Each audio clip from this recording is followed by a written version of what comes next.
नमस्कार मित्रांनो, स्वागत आहे तुमचं सर्वांचं आजच्या आपल्या नवीन व्हिडिओमध्ये। आजचा हा व्हिडिओ खास लाडक्या बहिणींसाठी आहे। बघा, लाडक्या बहिणींना आता ई-के-वाय-सी करणे अगदी सोपे झालेले आहे।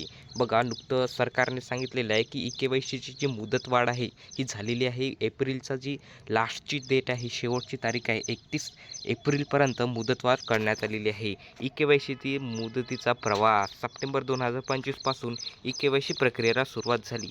मित्रांनो बघा, 2025 नोव्हेंबर ही पहिली मुदत होती, त्यानंतर ती 31 डिसेंबर झाली व नंतर आता या काळात वेबसाईट तांत्रिक अडचण असल्याने अनेक महिलांना प्रक्रिया पूर्ण करताना काही अडचणी आल्या। बघा मित्रांनो, तरीही त्यावेळी सुमारे 1.7 कोटी महिला यशस्वीरित्या ई-के-वाय-सी केली। त्यानंतर मुदत ही 31 मार्च 2026पर्यंत वाढवण्यात आली। आता ही मुदतवाढ मित्रांनो बघा, आता ही मुदतवाढ उलटून 30 एप्रिल 2026पर्यंत करण्यात आलेली आहे। त्यामुळे बघा, या अंतिम तारीखची वाट न पाहता सर्वांनी ज्यांनी ई-के-वाय-सी केलेली नसेल त्यांनी ई-के-वाय-सी ते तत्काळ करून घ्यायची आहे। व आता ई-के-वाय-सी करणे हे अगदी सोपेसुद्धा करण्यात आलेले आहे। ई-के-वाय-सी करणे का गरजेचे आहे तर तुम्हाला माहीतच असेल। आणि ई-के-वाय-सी जर काही चुकी झाला तर तुमचा हप्ता इथे बंद देखील होऊ शकतो। हा हप्ता नेमका तुमचा बंद करण्यात येणार आहे। आता बघा, ई-के-वाय-सी हे नेमकी तुम्हाला कशी करायची आहे आणि सोपी पद्धत नेमकी काय आहे हे आजच्या व्हिडिओत आपण बघणार आहोत। मित्रांनो बघा, एक वेगळ्या समस्येचे हजारो महिला त्रास दिला। ई-के-वाय-सी करताना अनेक महिलांना चुकीचा पर्याय निवडला।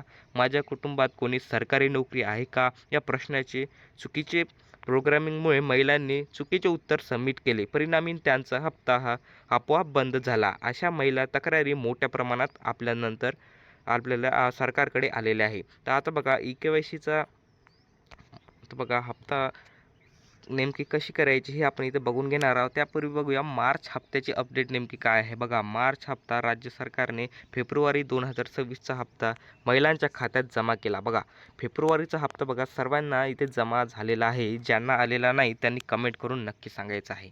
मात्र बघा, एप्रिल महिन्याचा दुसरा आठवडा उलटला तरी मार्च 2026चा हप्ता अद्याप खात्यात जमा झालेला नाही। मित्रांनो, ज्यांना फेब्रुवारीचा हप्ता आलेला आहे त्यांनी कमेंट बॉक्समध्ये आपल्याला सांगायचं आहे कमेंट करून। तुमचा जिल्हासुद्धा तुम्ही लिहू शकता।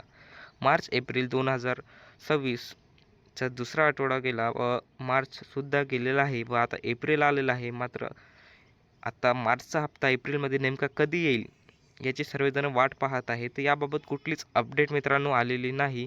याच्या सर्वांच्या नजरा, बहिणींच्या नजरा मार्चच्या हप्त्यावर आहे। 1500 रुपये नेमका कधी मिळेल तर याची तुम्हाला वाट पाहायची आहे। जशी ही अधिकृत घोषणा करण्यात येईल आपण व्हिडिओ बनवून तुम्हाला कळवूया। आता बघा, ई-के-वाय-सी करणे सोपी झालेली आहे व ई-के-वाय-सी नेमकी कशी करायची हे इथं आपण बघा। तर सर्वप्रथम सरकारने ई-के-वाय-सी करण्याकरिता जिल्हाधिकारी कार्यालय नागपूरद्वारे लाडकी बहीण योजनेची ई-के-वाय-सीसाठी एक QR इथे जाहीर करण्यात आलेला आहे। मित्रांनो बघा, हा QR तुम्ही इथे आपल्या स्क्रीनवर बघू शकता। या QRला तुम्ही स्कॅन करून आपली ई-के-वाय-सी इथे करू शकता। QRचा तुम्ही स्क्रीनशॉट घेऊ शकता। बघा, लाडकी बहीण योजनेतील लाभार्थ्यांसाठी ई-के-वाय-सी करण्यासाठी वरील QR कोड स्कॅन करावी। नंतर आपोआप आधार क्रमांक इथे तुम्हाला टाकायचं आहे। ते तुम्ही वेबसाईटवर येणार, मग तिथून तुम्हाला आधार कार्ड टाकायचं, OTP टाकायचं, त्यानंतर तुम्हाला 1 व 2ची माहिती टाकून आपली माहिती सबमिट करायची। अशा प्रकारे तुम्ही सोप्या पद्धतीने इथे लाडकी बहीणची ई-के-वाय-सी इथे तुरंत करू शकता। ज्यांची ई-के-वाय-सी राहिलेली आहे त्यांनी तत्काळ ई-के-वाय-सी पूर्ण करून घ्यायची आहे। ही अगदी सोपी पद्धत शासनामार्फत राबवण्यात येत आहे। धन्यवाद।